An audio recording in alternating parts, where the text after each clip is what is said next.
Assalamu alaikum, Hazur. Assalamu alaikum. I had a speech prepared, but I was advised to just talk to you about yes, everything. So, my family's journey to Ahmadiyyat started. Your whole family have accepted Ahmadiyyat? Yeah, alhamdulillah. Acha, mashallah, alhamdulillah. It started many years ago when I was still at school, and I knew Ahmadi people at school, and they introduced me to the teachings of the Jamaat, and I found it very, very interesting. Now, unlike a lot of other families, I wasn't raised to have a dislike towards Ahmadi Muslims, so I didn't think that, oh, these people aren't Muslim. I thought this was very interesting, and I wanted to explore and understand why we believe different things. So we started to debate, and with my mother's permission, I would go away and I would research, and we would all debate at school together.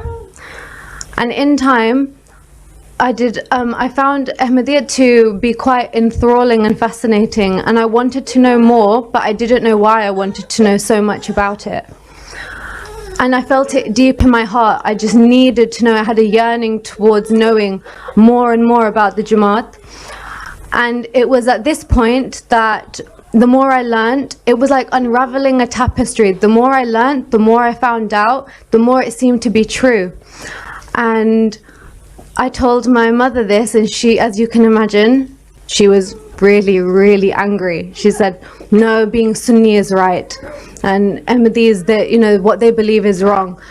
But I couldn't leave it alone. It came to the point where my mother banned me from using the word Ahmadi in the house.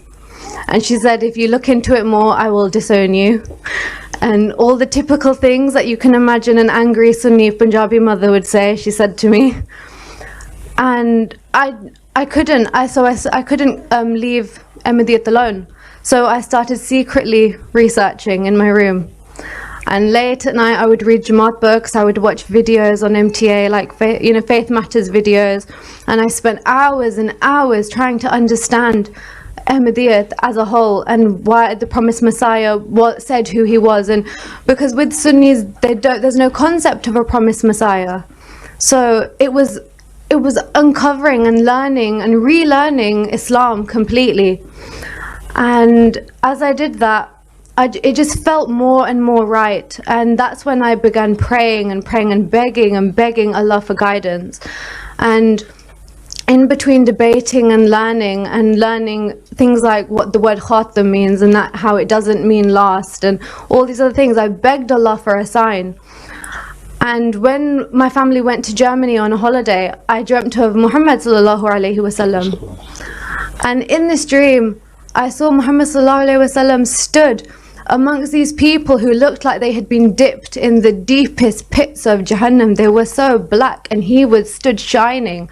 And all of these people stood there saying, he is not the Prophet. And I walked through this crowd of people who were saying he is not the Prophet, and I went up to Muhammad sallallahu alaihi wasallam, and I looked at him, and he was stood so tall and majestic, and he was glowing with so much nur it was just emanating from him. He was glowing, blinding white. And I said to him, are you the Prophet? And he nodded. And I said, as in Rasulullah sallallahu alaihi wasallam? And he smiled. And I saw the gap between his teeth. And when I saw the gap between his teeth, I knew it was him. And he looked elderly, but strong. And he was so serious and so stern. And I just knew it was him. And I was so confused why all these people stood around me were denying who he was. And so I said to Muhammad sallallahu alaihi wasallam, I said, I know where to take you. And I took him to Bayt al-Futuh. And I took him to your office. And I told you that the Prophet is here. And in my dream, you went to him straight away. You took his right hand and you put your forehead on it. And then people started coming from all over, touching your shoulder.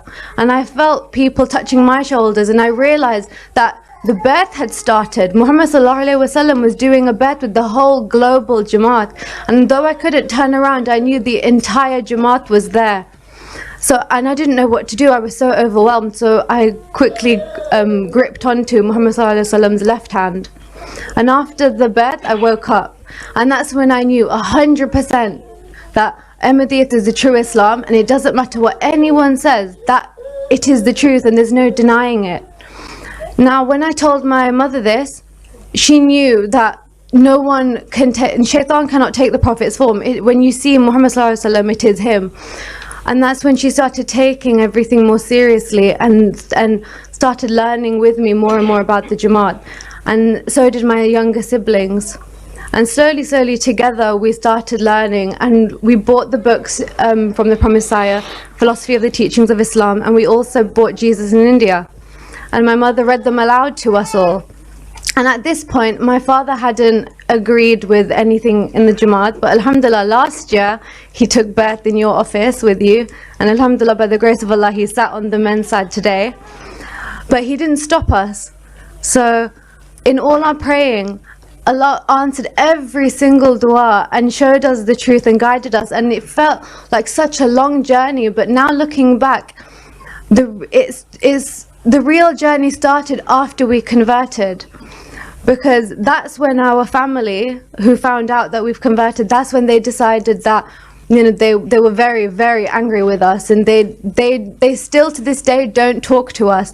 But having joined the Jamaat, we are so content. The Jamaat has replaced that loss and has become so close to us and so dear to us that they are like our own family. So the loss of family that my mother initially felt has dissipated, and the grief that we feel now is that they are missing out on such truth that Allah has bestowed upon us. And the journey still continues, and we are just praying that my mother's side of the family accept Ahmadiyyat and at least listen and try and learn. But that's all so far. Jazakallah. So you said you did not prepare your speech. So it's better that you do not prepare your speeches. You are very good orator and narrator. Oh, Jazakallah. MashaAllah.